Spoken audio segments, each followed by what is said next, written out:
வணக்கம். இது பரதி ஊடகத்தின் மதிய நேர பிரதான செய்திகள். முதலில் தலைப்புச் செய்திகள். மின்சார சபையின் இறுதி ஊர்வலத்தை அறிவித்துவிட்டது அரசு, கடுமையாக விமர்சிக்கும் சஜித். ஜாலில் உள்ள பள்ளிவாசலுக்குள் வாளுடன் சென்றவரால் பரபரப்பு. நாட்டின் சில பகுதிகளில் மின்தடை. எரிபொருள் விலை அதிகரிப்பு, பேருந்து கட்டணம் குறித்து வெளியான அறிவிப்பு. ஈரானிய போர்க்கப்பலில் உயிரிழந்தோர் வெளியான சட்ட மருத்துவ குழுவின் அறிக்கை. ஜாலில் இளம் குடும்பஸ்தர் எடுத்த விபரீத முடிவு, தொடரும் விசாரணை. நைனாதீவில் கொடூரம், பூசகரின் வாழ்வீட்டில் சக பூசகர் பலி. பிற்பகலில் இடியுடன் கூடிய கனமழை, விடுக்கப்பட்டுள்ள கடும் எச்சரிக்கை. இனி தொடர்பென விரிவான செய்திகள்.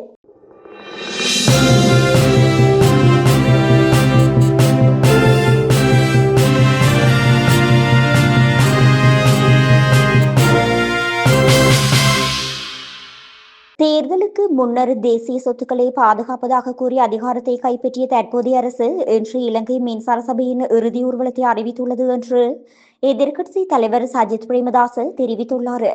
நேற்றைய தினம் விசேட கூற்றொன்றை முன்வைத்து ஊடகங்கள் முன்பாக அவர் இக்கருத்துக்களை வெளியிட்டுள்ளார். தேர்தலுக்கு முன்பு மின்சார சபையின் 23,000 தொழிலாளர்களை வீதியில் இறக்கி எக்காரணம் கொண்டு மின்சார சபையை தனியார் மயமாக்க விடமாட்டோம் என மக்கள் விடுதலை முன்னணி உறுதியளித்தது. மின்சக்தி துறை என்பது நாட்டின் தேசிய பாதுகாப்புடன் நேரடி தொடர்புடையது. எனவே இதன் மறுசீரமைப்பு நடவடிக்கைகள் மிகவும் பொறுப்புணர்வுடனும் வெளிப்படை தன்மையுடனும் முன்னெடுக்கப்பட வேண்டும். ஆனால் தற்போதைய அரசு தன்னிச்சையாக செயற்படுகின்றது. அதிகார போதையில் இருக்கும் ஆட்சியாளர்கள் தங்களை நம்பி வாக்களித்த 23,000 தொழிலாளர்களின் எதிர்காலத்தை பலிக்கடாவாக்கியுள்ளனர். மின்சார சபையில் சீர்திருத்தங்கள் தேவை என்பதில் மாற்று கருத்து இல்லை. ஆனால் அந்த சீர்திருத்தங்கள் நிறுவனத்தையே இல்லாதொழிப்பதாக அமையக்கூடாத. ஒரு தசாப்த காலமாக இந்த மறுசீரமைப்புகளை எதிர்த்து வந்தவர்கள் இன்று மக்களாணையை அப்பட்டமாக காட்டிக் கொடுத்துள்ளனர். 23,000 குடும்பங்களின் எதிர்காலத்தை எதிர்கொள் தள்ளிய இந்த மாற்றத்தை மக்கள் எதிர்பார்க்கவில்லை. என்னாவது இவர்களது பொய்களை நம்பி ஏமாற வேண்டாம் என்று நாட்டு மக்களிடம் கேட்டுக்கொள்கின்றோம் என்றும் சுட்டிக்காட்டியுள்ளார். ஜாலில் உள்ள பள்ளிவாசல் ஒன்றில் நேற்றைய தினமிரவு தொழுகை இடம்பெறும் போது வால்முனையில் ஒருவரை துரத்திச் சென்றதால் பரபரப்பு ஏற்பட்டது. ஓட்டுமடம் சந்தியிலிருந்து வட்டுக்கோட்டை செல்கின்ற வழியில் உள்ள பள்ளிவாசல் ஒன்றில் நேற்றைய தினம் தொழுகை இடம்பெற்றுள்ளது. இதன்போது நபரொருவர் கையில் வாளோடு இன்னொரு இளைஞரை துரத்திச் சென்ற வேளை குறித்த இளைஞன் பள்ளிவாசலுக்குள் புகுந்து அங்குள்ள மதிலால் ஏறி தப்பிச் சென்றுள்ளார். இதன்போது வாளுடன் வந்த சந்தேக நபர்கள் பள்ளிவாசலில் இருந்த இளைஞர்களால் மடக்கி பிடிக்கப்பட்டதுடன் வாள் பறிமுதல் செய்யப்பட்டது. இது தொடர்பில் ஜாழ் போலீசாருக்கு தகவல் வழங்கப்பட்ட நிலையில் சம்பவ இடத்திற்கு வருகை தந்த போலீசார் மேலதிக விசாரணைகளை மேற்கொண்டுள்ளனர். கொழும்பு 9, 14 மற்றும் கம்பகாவின் சில பகுதிகளில் மின்சாரம் தடைபட்டுள்ளது. மின்சார தொழிற்சங்கங்களின் தொடர்ச்சியான வேலை நிறுத்த போராட்டம் காரணமாக இந்த மின்தடைகளை வழமைக்கு கொண்டு வருவதற்கு சற்று காலதாமதம் ஏற்படக்கூடும் என தெரிவிக்கப்படுகின்றது. தமது கோரிக்கைகளுக்கு தீர்வு கிடைக்காவிடில் தொழிற்சங்க நடவடிக்கையை மேலும் தீவிரப்படுத்தப் போவதாக இலங்கை மின்சார சபை தொழில்நுட்பவியலாளர் சங்கத்தின் தலைவர் கோசல அபேசிங்க தெரிவித்தார். எனினும் மின்சார சபையை ரத்து செய்து புதிய நிறுவனங்களின் கீழ் கொண்டு வருவதன் மூலம் ஊழியர்களின் உரிமைகள் மற்றும் சலுகைகளில் எந்தவொரு சிக்கலும் ஏற்படாது என இலங்கை மின்சார சபை மாற்றத்திற்கான பணிக்குழுவின் தலைவர் புபுது நிரோஷன் தெரிவித்துள்ளார். இலங்கையில் டீசல் விலை அதிகரிக்கப்பட்ட போதிலும் பேருந்து கட்டண திருத்தம் மேற்கொள்ளப்படாது மாட்டாது எனவும் தேசிய போக்குவரத்து ஆணைக்குழு தெரிவித்துள்ளது. நேற்று முன்தினம் நள்ளிரவு முதல் டீசல் விலை அதிகரிக்கப்பட்ட போதிலும் அது பேருந்து கட்டண திருத்தத்தில் தாக்கத்தை ஏற்படுத்தாது என அதன் பணிப்பாளர் நாயகம் நிலான் மிரண்டா தெரிவித்துள்ளார்.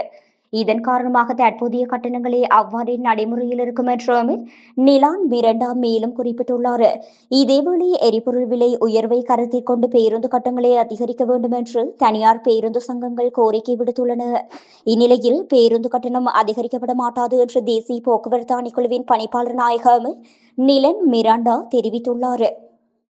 ஈரானிய கடற்படைக்கு சொந்தமான ஐரிஸ் டெனா போர்க்கப்பலில் இருந்த மாலுமிகள் பலத்த காயங்கள் மற்றும் நீரில் மூழ்கியதன் காரணமாகவே உயிரிழந்துள்ளதாக தெரிவிக்கப்பட்டுள்ளது.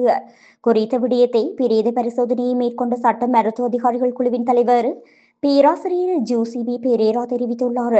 இது தொடர்பில் மேலும் தெரிவித்த பேராசிரியர், உயிரிழந்தவர்களின் உடல்கள் காலில் உள்ள கராபிட்டிய தேசிய வைத்தியசாலையில் பிரேத அறையில் காலவரையறையின்றி வைக்கப்பட வேண்டியிருக்கும் வைத்தியசாலையின் பிரேத அறை 40 உடல்களை மட்டுமே வைக்கும் வசதி கொண்ட நிலையில் இதனால் ஏனைய உடல்களை பாதுகாப்பதற்காக மற்றொரு கட்டடத்தில் ஐசிட்டு பாதுகாக்க நடவடிக்கை எடுக்கப்பட்டுள்ளது.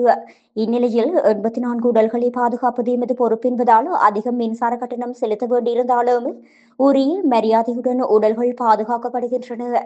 காயமடைந்த நிலையில் மீட்கப்பட்டவர்களில் 20 பேர் சிகிச்சையின் பின்னர் விடுவிக்கப்பட்டு வெளிசிற கடற்படை முகாமிற்கு மாற்றப்பட்டுள்ளனர். ஜாழ்ப்பாணத்தில் இளம் குடும்பஸ்தர் ஒருவர் தவறான முடிவெடுத்து உயிரை மாய்த்துக் கொண்டுள்ளார். டச்சுவீரி பெரியவிளான் இளவாலை பகுதியைச் சேர்ந்த அருணகிரிநாதர் கார்த்திக் அருண்குமார் எனும் 31 வயதுடைய 3 பிள்ளைகளின் தந்தையே இவ்வாறு உயிர் மாய்த்துள்ளார். இதுகுறித்து மேலும் தெரிய வருகையில் அவரது குடும்பத்தினர் நேற்று முன்தினம் காங்கேசன்துறை பகுதியில் நடைபெற்ற இசை நிகழ்வுக்கு சென்றுள்ளனர். சம்பவம் தொடர்பில் இளவாலை காவல் நிலையத்தில் முறைப்பாடு பதிவு செய்யப்பட்ட நிலையில் சடலத்தை மீட்ட இளவாலை காவல்துறையினர் ஜாழ்ப்பாண போதனா வைத்தியசாலைக்கு கொண்டு சென்றுள்ளனர். இந்நிலையில் உடற்கூற்று பரிசோதனைகளுக்காக சடலம் ஜாழ்ப்பாணம் போதனா வைத்தியசாலையில் வைக்கப்பட்டுள்ளது. நைனாதீவில் இரு பூசாரிகளுக்கிடையே ஏற்பட்ட தகராறு வாள்வெட்டில் முடிந்ததில் ஒருவர் பலியாகினார். குறித்த சம்பவம் இன்றைய தினம் மாலை நைனாதீவில் இடம்பெற்றுள்ளது. நைனாதீவு வீரகத்தி விநாயகர் ஆலய பூசகருக்கும் நைனாதீவில் தொழில் நிமித்தம் சென்றிருந்த பூசகர் ஒருவருக்கும் இடையே ஏற்பட்ட தொழில் தகராறே குறித்த கொலையில் முடிந்துள்ளது. இந்த சம்பவத்தில் நைனாதீவு வீரகத்தி விநாயகர் ஆலய பூசகரது வாள்வெட்டிலேயே குறித்த பூசாரி பலியாகினார். கண்டியைச் சேர்ந்த கிருஷ்ணகுமார் என்பவரே இவ்வாறு உயிரிழந்துள்ளார். சம்பவம் குறித்து ஊர்காவல்துறை காவல்துறையினர் விசாரணைகளை முன்னெடுத்துள்ளனர். இலங்கையின் இன்றைய வானிலை நிலவரம் குறித்து வளிமண்டலவியல் திணைக்களம் வெளியிட்டுள்ள முன்னறிவிப்பின்படி வடக்கு மாகாணத்திலும் திருகோணமலை மற்றும் அனுராதபுரம் மாவட்டங்களிலும் இன்றைய தினம் சிறிதளவில் மழை பெய்யக்கூடும் என எதிர்பார்க்கப்படுகின்றது. அதேவேளை சப்ரகமு மாகாணத்திலும் கண்டி மற்றும் நுவரெலியா மாவட்டங்களிலும் சில இடங்களில் பிற்பகல் 2 மணிக்கு பின்னர் மழையோ அல்லது இடியுடன் கூடிய மழையோ பெய்யக்கூடிய சாத்தியக்கூறுகள் காணப்படுகின்றன. அதற்கமைய மேல் மத்திய சப்ரகமு ஊவா மற்றும் வடமேல் மாகாணங்களிலும் அனுராதபுரம் மன்னார் காலி மற்றும் மாத்தறை மாவட்டங்களிலும் சில இடங்களில் அதிகாலை வேளையில் இத்தகைய பனிமூட்டமான நிலை எதிர்பார்க்கப்படலாம். இதனால் ஏற்படக்கூடிய வீதி விபத்துகளை தவிர்க்கும் பொருட்டு பனிமூட்டமான காலப்பகுதியில் வாகனங்களை செலுத்தும் சாரதிகள் மற்றும் பொதுமக்கள் மிகுந்த அவதானத்துடன் செயற்படுமாறு வளிமண்டலவியல் திணைக்களம் மேலும் அறிவுறுத்தியுள்ளது.